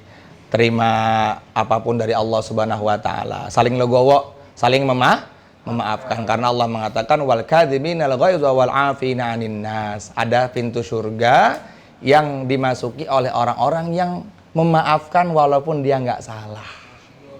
Ya, yang memaafkan walaupun dia nggak salah. Maka derajat tertinggi seorang hamba di dalam surga adalah senantiasa membuka hatinya untuk memaafkan. Biarin orang nggak suka sama kita, yang penting Allah ridho sama kita. Yang penting kita sudah maafkan. Cerita terakhir nih, ada seorang sahabat kalau datang ke majelisnya Nabi selalu terlambat. Tapi kalau dia datang, kata Nabi begini, ada orang ahli surga datang. Duduk. Hari kedua gitu lagi. Ada ahli surga datang. Hari ketiga nih, ada seorang sahabat yang penasaran. Akhirnya dia ikut. Ente amalannya apa sih? Nabi sampai bilang ahli surga 2 kali datang. Kalau seandainya Bang Oge gitu, besok nggak sholat subuh. Nggak digituin aja, nggak subuhnya nggak ada di Azikro. Apalagi digituin. Akhirnya hari ketiga, Nabi udah bilang, ahli surga datang lagi. Dia bilang, amalan kamu apa sih? Siapa sama nama sahabatnya lupa saya. Siapa? Enggak. Amalan kamu apa? Enggak ada sih amalan. Oh, dia ternyata sebelum tidur dia gini. Ya Allah, maafkan seluruh hamba Allah yang menyakiti saya. Ya Allah, dan maafkan saya kalau bikin sakit hati hamba-hamba Engkau. Itu aja. Nabi sampai bilang, dia surga 3 kali. Surga. Kenapa hari ini kita sekarang nggak mau minta maaf? Dia yang salah sama gua. Enggak ngapain? Jangan. Kita saling memaafkan. Nggak boleh diam-diaman, nggak boleh. Pokoknya saling memaafkan. Tadi ayatnya wal kadziminal ghaidza wal 'afina 'anin nas. Allah Subhanahu wa taala akan memasukkan ke dalam surga bagi orang-orang yang senantiasa memaafkan kepada saudara muslimnya. Bukan hanya ibu-ibu, kita juga saling memaafkan. Terutama kita maafkan istri kita. Kalau ada salah ya istri dimaafkan. Insyaallah ya. Al-Fatihah. A'udzubillahi minasyaitonirrajim. Bismillahirrahmanirrahim. Alhamdulillahirabbil alamin. Ar-Rahmanir-Rahim. Maliki yaumiddin. Iyyaka na'budu wa iyyaka nasta'in. Ihdinas siratal mustaqim. Siratal ladzina an'amta 'alaihim ghairil maghdubi 'alaihim waladdallin. Amin. Al-Fatihah yang kedua khusus buat acara di Temboro, semoga Allah lancarkan. Al-Fatihah. A'udzubillahi minasyaitonirrajim. Bismillahirrahmanirrahim. Alhamdulillahirabbil alamin. Ar-Rahmanir-Rahim. Maliki yaumiddin. Iyyaka na'budu wa iyyaka nasta'in. Ihdinas siratal mustaqim. Siratal ladzina an'amta 'alaihim ghairil maghdubi 'alaihim waladdallin. Amin. Al-Fatihah yang ketiga khusus buat Pondok Pesantren Ar-Ridho. Mudah-mudahan diterima pembangunannya oleh Allah Subhanahu wa taala, diselesaikan oleh Allah Subhanahu wa taala tanpa ada hambatan duniawi, tanpa ada fitnah yang melandanya. Al-Fatihah. A'udzubillahi minasyaitonirrajim. Bismillahirrahmanirrahim. Alhamdulillahirabbil alamin. Arrahmanirrahim. Maliki yaumiddin. Iyyaka na'budu wa iyyaka nasta'in. Ihdinas siratal mustaqim. Siratal ladzina an'amta 'alaihim ghairil maghdubi 'alaihim waladdallin. Amin. Al-Fatihah yang keempat khusus pokoknya buat orang tua kita. Yuk doa coba Al-Fatihahnya. Ayo buat orang tua kita khusus, gak boleh buat yang lain. Ya, yang masih ada semoga disehatkan badannya, dipanjangkan umurnya. Yang sudah nggak ada semoga diberikan nikmat kubur, berjumpa dengan Rasulullah di kubur, diampuni dosa-dosanya, diangkat derajatnya. Ala hadhihi niyya wa ala niyatil qabul khususan ya Allah, orang tua kami ya Allah. Mudah-mudahan dengan barokahnya Al-Fatihah ya Allah, berikan semua kebaikan kepadanya ya Allah. Sehatkan jasadnya ya Allah, istiqomahkan dalam amal ya Allah. Al-Fatihah. A'udzubillahi minasyaitonirrajim. Bismillahirrahmanirrahim. Alhamdulillah. Wa ahsyurna yaumal qiyamati fi zumratil muttaqin. Allahumma ahsyurna yaumal qiyamati fi zumratin nabiyyin wasiddiqin wa syuhada'i wa shalihin wa hasuna ulaika rafiqa. Dzalikal fadlu minallahi wa kafa billahi alima. Ya Allah, Tuhan kami, ampuni dosa kami ya Allah. dosa kedua orang tua kami ya Allah, dosa anak kami ya Allah, dosa istri kami ya Allah, dosa suami kami ya Allah, dosa teman kami ya Allah. Kami memaafkan kesalahan teman-teman kami ya Allah. Mungkin karena dia capek ya Allah, karena dia lelah ya Allah. Kami maafkan pada malam ini ya Allah di hadapan Engkau ya Allah. Ya Allah ya Tuhan kami, berikan hidayah dalam hati kami ya Allah, agar kami mampu mengamalkan semua perintah-Mu ya Allah. Berikan hidayah dalam hati kami ya Allah, terangi hati kami ya Allah, agar kami mampu mengamalkan sunnah Nabi-Mu ya Allah. Ya Allah ya Tuhan kami, ampuni dosa kami ya Allah. Berapa banyak dosa yang kami kerjakan ya Allah, yang disengaja ataupun tidak disengaja ya Allah, yang zahir maupun yang batin ya Allah, yang tampak maupun yang belum tampak, yang tidak tampak ya Allah. Kami ini gak pantas masuk ke dalam surga-Mu ya Allah, tapi kami gak kuat masuk ke dalam neraka-Mu ya Allah. Ya Allah ya Tuhan kami, sempurnakan iman dan akhlak kami, sempurnakan adab dan iman kami ya Allah. Terimalah ngaji kami ya Allah, terimalah ngaji kami ya Allah. Berikan kebaikan di majelis ini ya Allah, berikan kebaikan di majelis ini ya Allah. Ya Allah, jumpakan kami dengan yang mulia Rasulullah Sallallahu Alaihi Wasallam. Beliau yang senantiasa memikirkan kami siang dan malam, menahan laparnya karena kami ya Allah, dilempari batu karena agama ya Allah, diludahi karena agama ya Allah, dicaci maki karena agama ya Allah. Hari ini kami belum seperti itu ya Allah. Kami mengamalkan agama, tapi kami masih main-main dengan agama ini ya Allah. Kami belum bisa seperti Rasulullah Sallallahu Alaihi Wasallam. Ketika Nabi diusir di Taif, beliau berdoa, ilaika ashku ta'fa quwwati wa qillata hilati wa awani anan nas. Ya Allah, aku adukan kesalahanku. Nabi masih menyalahkan dirinya. Hari ini kami merasa diri kami baik ya Allah. Nabi masih menyalahkan dirinya. Ilaika ashku ta'fa quwwati. Nabi masih merasakan ya Allah. Nabi masih mengira kalau dirinya buruk ya Allah, sehingga umat ini di Taif mereka tidak dapat hidayah. Wa qillata hilati wa hawani 'alan nas. Nabi masih merasa dirinya hina di hadapan Engkau ya Allah. Hari ini kami merasa diri kami mulia di hadapan Engkau karena agama sedikit yang kami kerjakan ya Allah. Dusta kami kepada Engkau ya Allah. Nabi merasa rendah di hadapan Engkau ya Allah. Dialah Rasulullah yang senantiasa memikirkan kami. Bahkan ketika dicabut nyawanya memikirkan kami agar kami tidak merasakan kesakitan. Ya Rasulullah, kami rindu kepada Engkau. Kami belum bisa memperjuangkan agama Engkau dengan sepenuh hati kami, dengan keikhlasan kami. Paling tidak ya Rasulullah, pandanglah agama yang kami buat ini ya Rasulullah. Walaupun kami masih main-main dalam 3 hari kami, dalam memperjuangkan agama kami, dalam ngaji kami ya Rasulullah.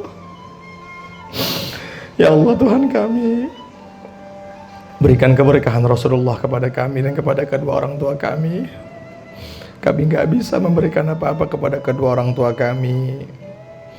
Panjangkan umur mereka semuanya ya Allah. Istiqomahkan mereka dalam kebaikan ya Allah. Berapa banyak hari ini kami membentak orang tua kami, padahal mereka yang mengajarkan bicara kepada kami. Ya Allah, kami durhaka kepada kedua orang tua kami. Kami membentaknya, kami menelantarkannya, kami tidak memperdulikannya. Kami makan, mereka enggak makan ya. Bahkan ada di antara kami yang menitipkan anak kami kepadanya, padahal mereka sudah capek ngurusin kami. Jangan Kau jadikan kami anak yang durhaka sebab kami durhaka kepada orang tua kami ya Rabb. Ya Rabb, yang mempunyai Ka'bah, atiq riqabana wa riqaba abaina. Lepaskan kami dan kedua orang tua kami dari dosa. Kalau orang tua kami belum dapat hidayah, berikan hidayah kepadanya ya Rabb. Ya Allah, kami gak mampu untuk berdoa ya Allah. Apa yang Rasulullah minta itu yang kami minta ya Allah. Apa yang Rasulullah tolak itu yang kami tolak ya Allah. Ya Allah, orang tua kami ngurusin kami dari kecil sampai saat ini ya Allah, memikirkan kami ya Allah. Mereka berbohong agar kami bisa makan, ya Allah. Mereka bekerja, mereka memberikan semuanya kepada kami, ya Rabb. Kalau seandainya ada di antara kami orang tua yang sudah tidak ada, ya Allah, terangi kuburnya, ya Allah. Luaskan kuburnya sejauh mata memandang. Angkat derajatnya, ya Rabb. Ampuni kesalahan-kesalahan, ya Rabb, ya Rabb. Kami ganti kesalahan mereka dengan kami, ya Allah, dengan kebaikan kami, ya Allah. Berikan kebaikan kami kepada mereka, ya Rabb. Karena kami tidak bisa membalas kebaikan mereka yang mereka berikan kepada kami, ya Rabb. Ya Allah, kami rindu dengan orang tua kami yang sudah tidak ada. Jumpakan kami dengannya malam ini, ya Rabb. Dengan kudratan iradatmu, ya Rabb. Angkat derajatnya di surga nanti, ya Allah. Pertemukan kami dengannya di surga sama-sama, ya Allah. Berapa banyak bentakan yang membuat orang tua kami terluka,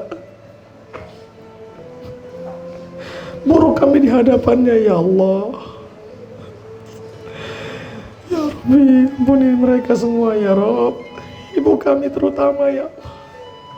Kesakitannya ganti dengan surga, lelahnya ganti dengan surga, jerih payahnya ganti dengan surga, ya Allah.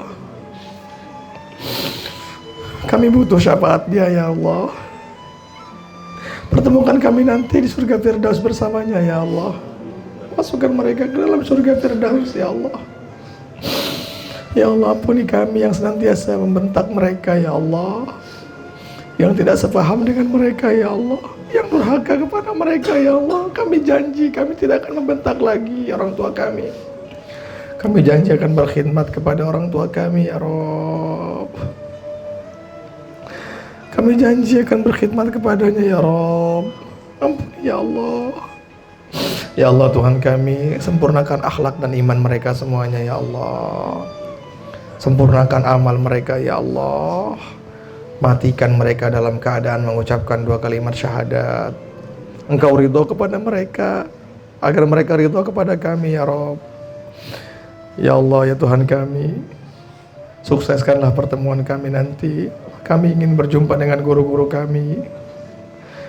Berikanlah keberkahan dalam perjalanan kami nanti, ya Allah. Jagalah perjalanan kami, ya Allah.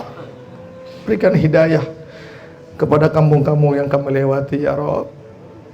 Ya Allah, kami cinta kepada Rasulullah dengan tanda kami hadir istimewa di Temboro ini, ya Rabb. Pertemuan umat Islam, sukseskan semuanya, ya Allah. Jangan berikan masalah di dalamnya, ya Allah. Ya Allah, berkah kami seperti ini karena barokah guru-guru kami. Ampuni guru-guru kami, ya Rabb. Ampuni guru-guru kami, ya Rabb. Ampuni guru kami, Syahinul Kiram, Kiai Uzurun Taibura. Kami butuh syafaat beliau nanti pada hari kiamat. Kami butuh berjumpa dengan beliau pada hari kiamat nanti, ya Rabb. Guru kami yang ada di Sukabumi, guru kami yang ada di Banten, semuanya. Berikan cahaya mereka kepada kami di majelis ini, ya Rabb. Berikan cahaya mereka di majelis ini, ya Rabb. Berikan cahaya mereka di majelis ini, ya Allah. Ya Allah, jadikanlah ilmu kami bermanfaat untuk umat seluruh alam ini, ya Rabb. Ya Allah, sempurnakanlah amal kami, ya Allah. Matikan kami dalam keadaan husnul khotimah. Matikan kami dalam keadaan membawa iman yang sempurna. Matikan kami dalam keadaan Islam yang kafah. Matikan kami dalam keadaan sholat. Matikan kami dalam keadaan berzikir. Jangan kau cabut iman dalam hati kami, ya Allah. Jaga iman kami, ya Allah. Jaga, ya Allah. Kami gak mau mati dalam keadaan su'ul khotimah, gak baunya iman. Engkau berkuasa mencabut nyawa kami dengan tidak punya iman. Engkau juga berkuasa mengekalkan iman kami, ya Allah. Jaga iman kami, ya Rabb. Jangan kau cabut iman kami dari hati kami. Ya Allah, jangan kau cabut iman kami dari hati kami. Gak mau mati gak bawa iman. Biarkan kau ambil semuanya, tapi jangan iman kami, ya Rabb. Jangan iman, karena kami butuh dengan iman, ya. Matikan kami dengan keadaan sunnah. Matikan kami dalam keadaan puncaknya kerinduan kepada Rasulullah. Matikan kami dalam keadaan puncaknya amal. Rabbana zalamna anfusana wa illam taghfir lana wa tarhamna lanakunanna minal khasirin. Allahumma inna nas'aluka hubbak wa hubba man yuhibbuk wa hubba man amala alladhi yuballighuna hubbak. Allahumma jal istima'ana hadha fi hadzal makan. Ya Allah, berkahilah tempat ini, rumah ini ya Allah, sebagaimana Engkau memberkahi Ka'bah. Jadikanlah orang-orang di rumah ini ya Allah sebagaimana Engkau menjadikan orang-orang di keluarganya Nabi Ibrahim dengan penuh keberkahan. Jadikanlah kerabat kami ya Allah, sahabat kami ya Allah, khususnya di tempat ini ya Allah, sebagaimana sahabat-sahabat Nabi SAW. Ya Allah, wa tafarruqana ba'dahu, dan pisahkan kami ya Allah karena Engkau ya Allah. Ya Allah, pisahkan kami karena Engkau ya Allah. Satukan kami karena Engkau ya Allah. Matikan kami juga dengan membawa kalimat La ilaha illallah Muhammadur Rasul. Ya Allah, jadikanlah keluarga kami semuanya, khususnya di majelis ini ya Allah, menjadi keluarga yang Kau ridhai ya Allah. Anak-anaknya soleh semuanya ya Allah, taat semuanya, penghafal Quran semuanya ya Allah, penghafal hadis semuanya ya Allah. Dan semua hajat kami di majelis ini semuanya kabulkan ya Allah, karena barokah guru-guru kami, karena barokah ngaji kami pada malam ini ya Allah. Rabbana zalamna anfusana wa illam taghfir lana wa tarhamna lanakunanna minal khasirin. Rabbana atina fid dunya hasanah wa fil akhirati hasanah wa qina adzabannar. Wa sallallahu ala sayyidina wa maulana Muhammad walhamdulillahi rabbil alamin. Salatullah